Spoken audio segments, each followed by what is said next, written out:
La Placita, agosto de 1874. O sol de fim de tarde estendia sua luz ocre sobre os telhados de chapa e as trilhas de barro, trazendo o cheiro quente de cavalos e de lenha queimada. As vozes na praça pareciam amarradas pelo calor. Havia uma casa baixa na beira da trilha onde Ayana vivia com o filho enrolado em mantas de lã. Uma viúva Apache que aprendera a falar o idioma dos brancos com paciência e uma pontada de orgulho. Seu marido, Manuel, morrera na primavera, uma febre que veio como vento frio e levou-o em 3 dias. A morte deixara não só um corpo, mas um rumor que corria pela cidade como pólvora. Quem era a mulher à margem, que falava outra língua? Quem era a mãe que trazia uma menina com olhos como as planícies? As cortinas fechavam-se quando ela passava, e algumas crianças eram puxadas para trás por mãos velozes. Ela carregava a perda como quem carrega uma pedra no peito, e cada passo pela trilha lembrava as mãos de Manuel segurando o cabo da enxada. Na manhã em que o batizado fora marcado, um pedido impossível lhe ocorreu entre o leite insuficiente e o olhar faminto da filha. Lembrou-se de Silas Macaulay, o lenhador que morava além do bosque, de quem se dizia que voltara da guerra mais seco por dentro que a serragem que espalhava. Era uma ideia que parecia louca, pedir a um estranho que fosse pai por um dia para calar línguas e proteger a honra da menina. Quando Ayana entrou na sacristia para falar com o padre Tomás e revelar seu plano, a resposta que ele daria mudaria o silêncio da igreja para sempre. O que aconteceria quando a fé se encontrasse com uma mentira necessária? Naquele instante, um sino tocou baixo e a sala acolheu o ar carregado de expectativa. Ao final, um olhar prolongado entre Ayana e o padre fez a sala prender a respiração. Ayana crescera entre ramos e histórias à beira das mesas de sua avó, aprendendo a costurar com dedos pequenos e a cantar baixinho para as puiavas quando a lua vinha fina. Na infância, correra livre pelos terrenos de pedra, aprendendo a ouvir o vento e a interpretar os sinais das aves. Aprendera também a ler pegadas na terra, a saber quando a chuva viria, a consertar redes rasgadas e cozinhar sopas que aqueciam em dias de frio. Quando jovem, casou-se com Manuel, um homem das missões que prometera proteger sua família. Juntos mudaram-se para a borda da vila para cultivar uma pequena roça. Manuel ensinara-lhe a cortar lenha, a consertar o telhado, a falar as palavras do mercado. A idade do casamento fora um sopro breve. Manuel trazia alegria às manhãs e uma risada que fazia a casa maior. Depois veio a febre que disseminou tudo. A perda deixou marcas que nada apagaria completamente, mas deixou também uma determinação nova. Ayana aprendera a costurar mantas mais grossas, a trocar pequenos serviços por farinha, a usar também a língua dos 2 mundos para negociar ajuda. Seu corpo carregava os traços das noites acordadas embalando a filha. Seus olhos guardavam uma cautela que vinha tanto de quem já perdera, quanto de quem sabe que o mundo julga.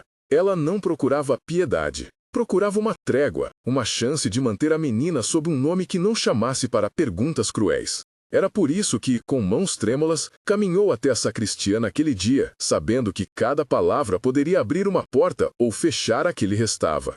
Silas Macaulay era um homem de poucas palavras e mãos grandes, o tipo que fazia do trabalho pesado uma conversa íntima com a madeira. Nascera em uma cidade mais ao norte e crescera entre serragens e serras, aprendendo a medir a madeira com o olhar e a contar histórias no balanço das marés de poeira.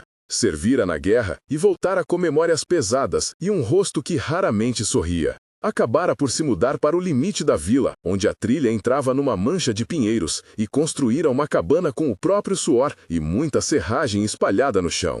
Diziam que a morte de um irmão o feria até hoje, que carregava a culpa por não ter voltado a tempo de evitar um acidente. Às vezes, nas noites de lua, sentava-se na varanda com as mãos vazias e tocava uma madeira tão suavemente que parecia que conversava com o irmão. Trabalhava como lenhador e carregava o cheiro do pinho nas roupas, um odor que o definia como poucos. Ele evitava a igreja desde que um padre o negara consolo após o funeral do irmão, e cruzava a cidade apenas quando necessário, mantendo uma distância que era parte escolha e parte proteção. Por fora endurecido, por dentro havia um lugar onde um gesto simples poderia ferir ou curar. Quando Ayana apareceu na sua porta pedindo algo impossível, aquilo reacendeu memórias antigas de promessas não cumpridas. Era um homem que imaginara nunca ser pedido para ser pai, nem por um dia. Ainda assim, algo no choro da menina e no modo como Ayana segurava a borda da manta tocou algo nele que não sabia nomear. Na primeira cena que escancarou a dor de Ayana, o vento soprava com cheiro de coalhada e serragem,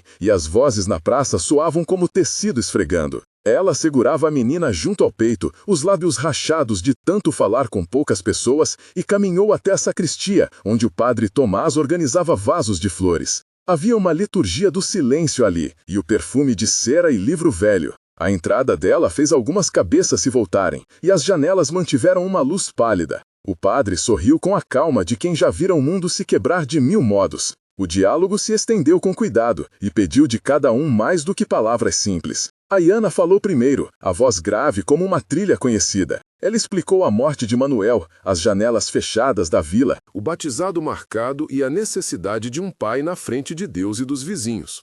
O padre perguntou por que ela pensava em um homem da floresta, por que não um amigo da vila. Ela respondeu que não havia amigos suficientes, que os que havia falavam de herança e de sangue. O padre replicou com delicadeza que a igreja tinha regras, que não se poderia mentir no altar.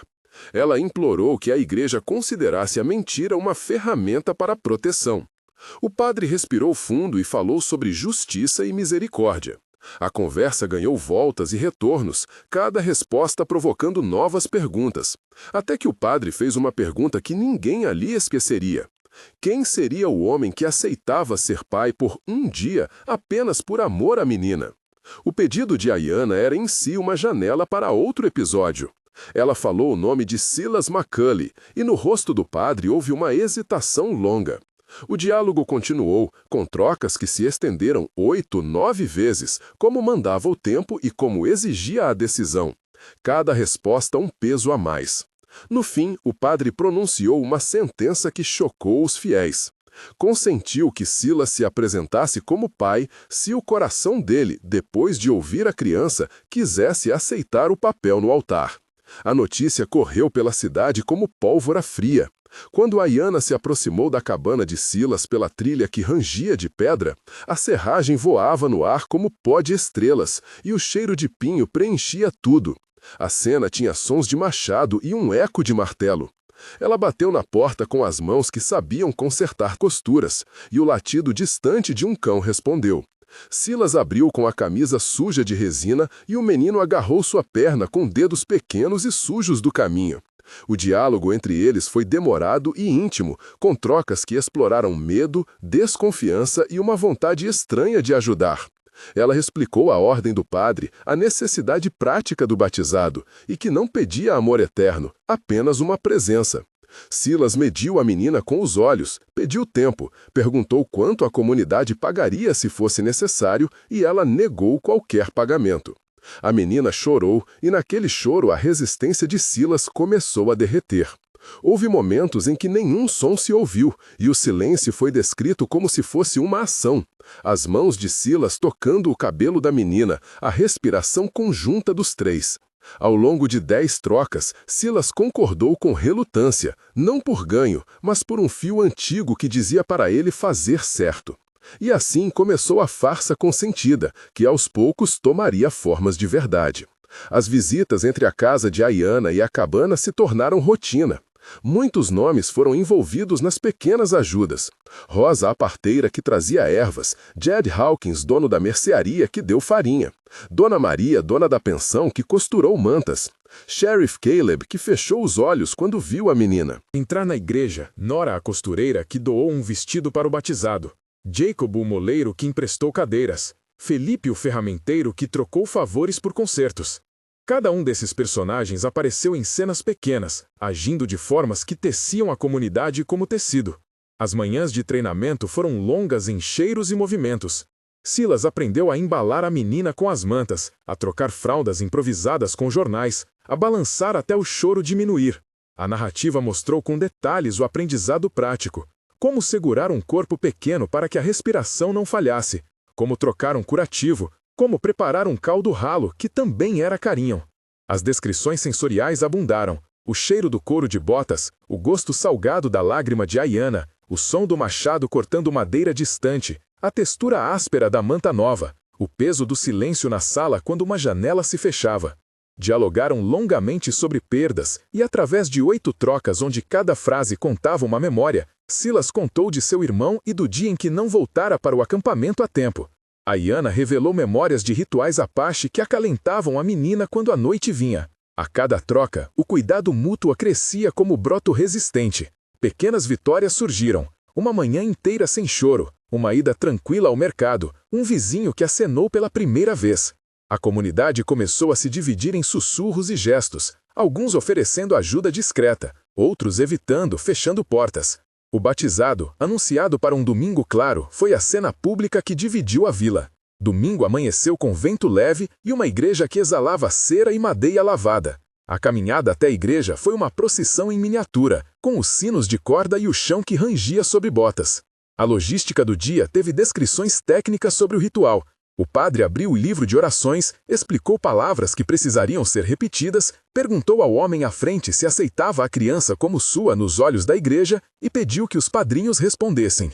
A explicação técnica incluiu os gestos precisos da aspersão de água benta, a posição do bebê no batistério e as questões ao padre sobre responsabilidade espiritual. Havia 6 descrições sensoriais durante a cerimônia. O cheiro da cera, o som do folhear das páginas, a textura fria da água benta, o sabor metálico do nervosismo no ar, o peso do olhar dos fiéis. O momento do padre perguntando ao suposto pai foi prolongado em múltiplas trocas de diálogo que criaram tensão. Silas, diante de todos, ouviu o pedido e respondeu com voz que tremia, e sua resposta foi um sim que partiu de algo mais fundo do que o combinado. Entre as vozes da congregação surgiram reações divididas. Mrs. Pritchard cerrando os lábios, Jed Hawkins murmurando, Dona Maria com lágrimas no canto dos olhos, Sheriff Caleb com uma carranca que suavizava, Nora sorrindo num alento. O reverendo Clive, visitante daquela semana, exalou desaprovação, e o murmurinho cresceu. A cerimônia terminou com um suspiro coletivo. E olhares que pesaram como pedras sobre as mesas da mercearia. Veio então o boicote, silencioso e cruel. Portas fecharam-se, encomendas deixaram de chegar. E alguns clientes evitavam a lojinha de Ayana. Jed Hawkins entrou poucas vezes no armazém sem comprar, e quando o fazia, questionava a procedência do trigo. Mrs. Pritchard organizou um pequeno grupo de mulheres que deixou de aceitar roupa da costureira que costurava para Ayana. O impacto financeiro foi descrito em cenas que mostraram uma panela vazia, uma manta roubada de calor, uma conta pendente na mercearia. Havia humilhações sutis e diretas. Alguém deixou um bilhete anônimo colado na porta. Outro fez uma pergunta alta no mercado sobre a moralidade de aceitar mentiras no altar. Personagens como Jacob, o moleiro, e Felipe, o ferramenteiro, foram chamados para discutir se continuariam a vender para a família. Alguns ficaram em dúvida, outros ajudaram em segredo. Um momento de tensão longo detalhou a ida de Ayana ao armazém para comprar farinha e ser confrontada por Jed num trecho de 550 caracteres que mostrou o embate, a vergonha e o silêncio subsequente. O boicote forçou Ayana a recorrer a favores, a trocar pequenos serviços por alimento, a aceitar a solidariedade discreta de Dona Maria, que lhe costurou mantas pelos cantos. Silas sentiu o peso do boicote e decidiu partir por alguns dias para um trabalho em uma serraria distante, acreditando que a ausência poderia diminuir a tensão. A separação foi dolorosa. Houve cartas trocadas escritas com caligrafia tremida e passos que ecoavam na trilha. Nos dias de Silas fora, a vila mostrou sua face mais cruel e mais generosa. A cada retorno dele, trocas de 8 frases nas janelas traziam relatos do que os vizinhos diziam, das pessoas que agora acenavam e das que fechavam portas. Um ato de confiança ficou registrado quando, numa semana de frio, Silas deixou meio salário em moedas numa folha de papel dobrada no peitoril da janela de Ayana, um gesto pequeno que dizia voltaria. Esse momento de confiança teve diálogo em cartas e em prosa, com saudade descrita em cheiros de madeira molhada e mantas que apertavam o corpo durante a noite. A distância testou o laço nascido de um gesto forjado, e a narrativa mostrou como pequenas provas afirmaram o que se tornava real. O inverno chegou pesado. Em uma noite em que a trilha enrijecera e a geada cobriu as ervas, uma febre tomou a menina. A crise veio rápida e cruel, e o mais íntimo do enredo se mostrou nas horas longas em torno de uma cama improvisada. O texto reservou um momento de tensão de 550 caracteres para narrar a noite em que Ayana e Silas vigiaram a filha, trocando cuidados e memórias. O frio fazia rangidos na porta, e o hálito leve do bebê era música frágil. Silas conduziu uma viagem urgente através da vila para buscar Rosa, a parteira, e consertar o que fosse preciso. A descrição do percurso teve cheiro de óleo e a Couro, passos na trilha, o som do sino de ferro do funileiro levando tempo.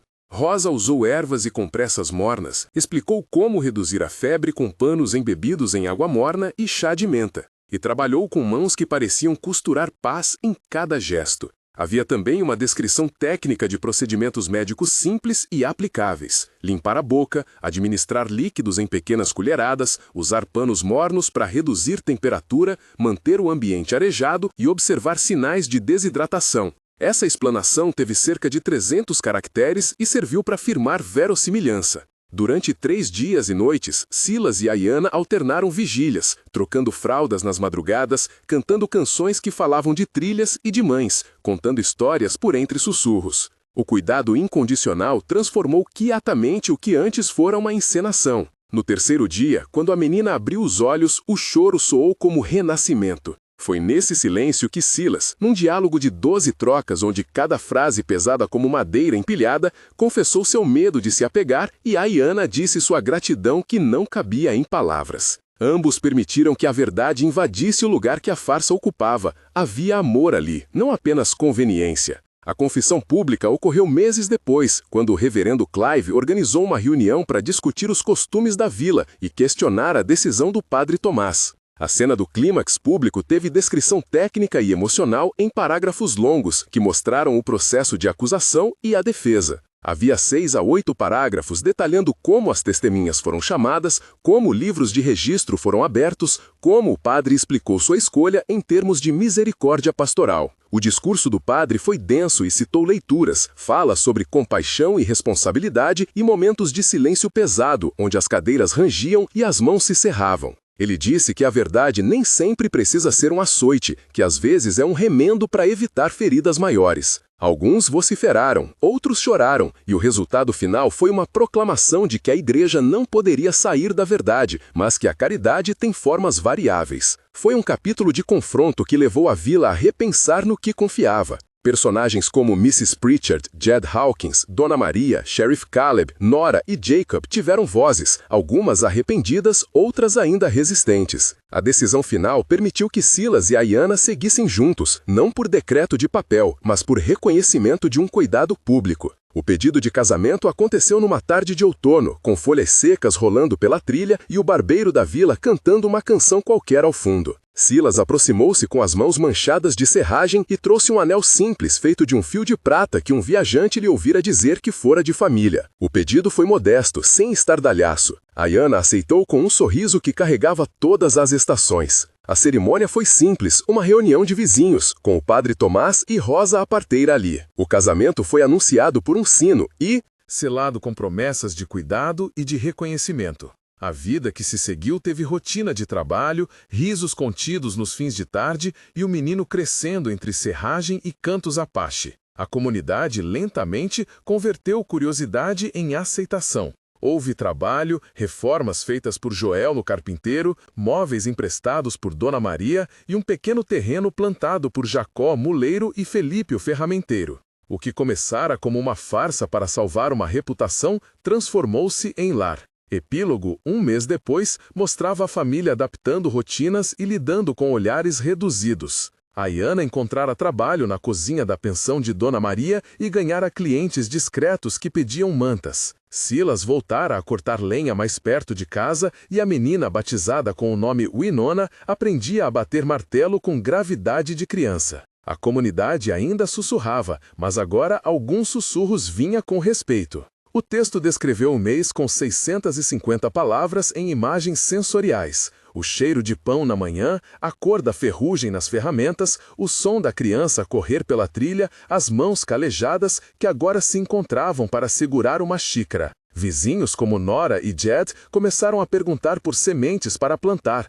e Rosa visitava para ensinar como fazer um remédio para a tosse. A vida era feita de pequenas costuras. 3 meses depois, a vila começava a mudar de forma mais visível. A pequena Winona corria na praça com outras crianças, e muitos que antes fechavam portas agora davam cumprimentos que soavam sinceros. Dona Maria organizou uma festa de agradecimento e o padre Tomás fez um comentário sobre misericórdia na missa que foi recebido com aplausos contidos. O trabalho de Silas prosperara um pouco mais, com pedidos de banco e cerca, e a Iana passou a vender mantas em encomendas que recebia de clientes fora da vila. As relações com Jed Hawkins e Mrs. Pritchard se moderaram. Eles ainda não eram amigos, mas havia troca de palavras menos afiadas. O epílogo de 3 meses teve cerca de 700 palavras e descreveu encontros, mudanças pequenas mas concretas e a sensação da vila que aprendia a aceitar que famílias nascem de muitos modos. Havia jantares compartilhados, reparos feitos em comum e um sentimento de que a aposta do padre fora arriscada mas eficaz. 6 meses depois, a transformação era visível em tabuas de relatórios pequenos e corações sutis. Winona começara a frequentar a escola da vila, aprendendo letras e cantos com a professora Nora. Silas anotava pedidos e fazia móveis para quem precisava, e a Iana fora nomeada para cuidar da cozinha comunitária em dias de festa. O casal agora recebia visitas frequentes de Dona Maria, Rosa, Jacó e Felipe, que vinham trazer sobras e trocar histórias. Havia registro concreto, um documento simples no livro da igreja, uma fotografia improvisada que mostrava a família em frente à cabana com um cavalo amarrado e mantas penduradas secando ao vento. O epílogo de 6 meses teve cerca de 750 palavras e finalizou mostrando que a decisão humana, a misericórdia e o cuidado tinham remodelado o tecido social. A menina aprendera a dizer pai sem hesitar, e o som dessa palavra trouxe lágrimas a quem a ouviu. A última imagem foi deles na varanda, as mãos calejadas de Silas segurando a da mulher que aprendera a costurar mantas, a menina entre as pernas e a trilha à distância onde passos antigos e novos cruzavam. O que começara como um pedido impossível terminara como lar de verdade. No fim, a narrativa fez a recapitulação emocional. O desespero se transformara em cuidado, o cuidado em família e a família em testemunho para a vila. A evidência concreta de transformação estava no nome da menina, nos pedidos de trabalho e nas portas que lentamente se abriram. A reflexão moral residia num gesto simples, que a verdade pode assumir formas complexas quando o objetivo é salvar o frágil. Se esta história tocou você, compartilhe com alguém que precisa de esperança e pense em como pequenos atos de coragem mudam comunidades inteiras. As rachaduras na porta da cabana eram exatamente por onde o sol entrava, e ali eles aprenderam a viver.